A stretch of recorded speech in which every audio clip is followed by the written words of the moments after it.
Tervetuloa Riikinvoimaan.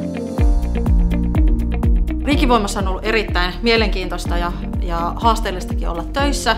Olen tykännyt kovasti ja parasta tässä Riikinvoimassa on kivat työkaverit ja tosiaan ne monipuoliset työtehtävät.